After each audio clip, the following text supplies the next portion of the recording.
Welcome to Diary for My Beloved podcast. This is the 6th episode.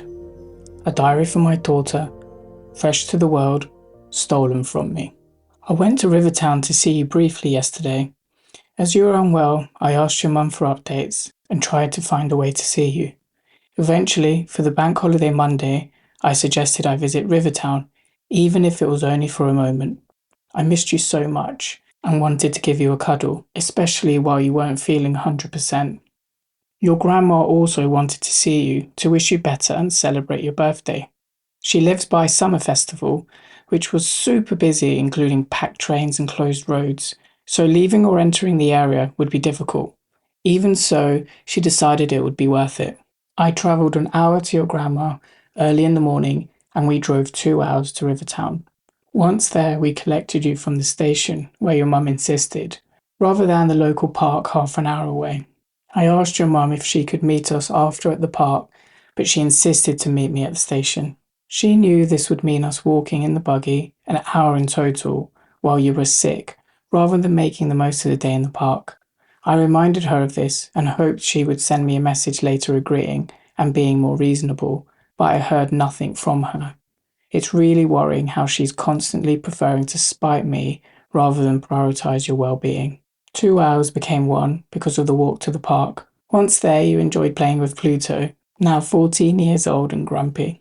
We then walked around the parks, giving you lots of opportunities to practice walking and tease Pluto, while bursting out laughing with the most beautiful giggles I've ever heard.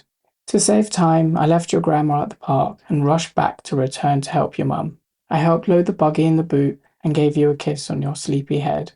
I told you I loved you and gave you a final kiss before being unable to see you for another week. I walked up the main road, missing you more every step.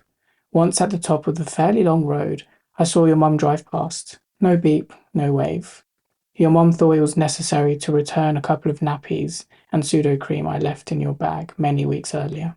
I rushed back to my mum and we walked around the city, trying to make sense of why your mum is so unreasonable and difficult. We eventually drove back and my mum dropped me off at the edge of the big city so I could catch the train home and not get stuck with crowds from the festival.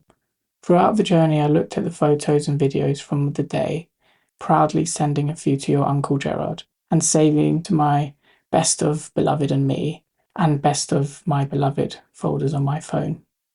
I was shattered when I got home. But nothing will ever beat giving you a kiss and hearing you laugh. Pluto's very old, so this may be the last time we see him. Your grandma wasn't as lucky as me. I ate and I rested at home, then sent your grandma a few photos. She called me back and said the roads were blocked and she couldn't get home. After 11 p.m, she sent me a text to say she finally got home. 6.5 hours of travel for 2 hours with you, and 1 hour lost to unnecessarily walking from the station. Nothing about this situation makes sense.